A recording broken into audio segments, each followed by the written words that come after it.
Christopher Dudus Coke story is one marked by violence, power, and a dangerous mix of crime and politics that spanned decades. Born on February 19, 1961, in Kingston, Jamaica, Coke was raised in the heart of one of the most violent neighborhoods in the country. Kingston's Tivoli Gardens, a place notorious for its gang activity. He was the son of Lester Lloyd Coke, a notorious criminal known as Jim Brown, who was the head of the powerful Shower Posse, a violent Jamaican gang with deep ties to the drug trade. His father's influence over the Jamaican underworld was immense. The Shower Posse, which had begun in the 1980s, became one of the biggest cocaine traffickers in the world, particularly between Jamaica, the United States, and Canada. After his father's death in 1992, mysteriously being burned alive in a jail cell while in Jamaican police custody, Christopher Coke inherited control of the criminal empire. He took over his father's position as leader of the Shower Posse, and his rise to power was swift.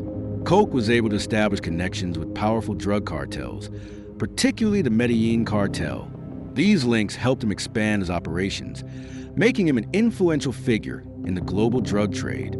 Coke and his men also gained reputation for violence. His gang was involved in numerous murders, kidnappings, and other forms of brutality to maintain control over his empire. His gang, the Coke family or presidential clique, controlled large portions of Kingston and Montego Bay. With his criminal influence spread throughout Jamaica, Coke's operations weren't limited to just the streets. He established political alliances with members of the Jamaica Labor Party, JLP. The party provided him with a level of immunity, allowing him to operate almost unchecked. In return, he funded political campaigns and helped garner support. He built a reputation as a Robin Hood figure among the impoverished communities in Kingston. He funded community projects, built homes, and helped people with money in times of need.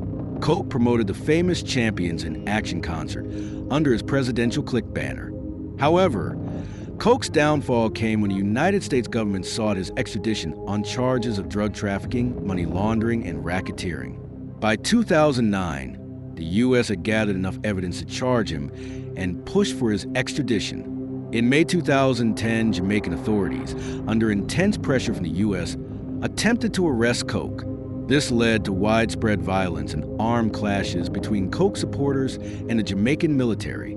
The violence resulted in the deaths of dozens of people, and Coke's stronghold in Tivoli Gardens became the focal point of the standoff. Despite the chaos, Coke managed to escape the authorities, but it didn't last long. After weeks of hiding, Coke was eventually captured in June 2010 while in the passenger seat of a vehicle wearing a wig. In August 2010, he was extradited to the United States, where he faced multiple charges related to his extensive criminal activities. In 2011, Coke pleaded guilty to drug trafficking, money laundering, and racketeering. He was sentenced to 23 years in prison. He is set to be released in January 2029.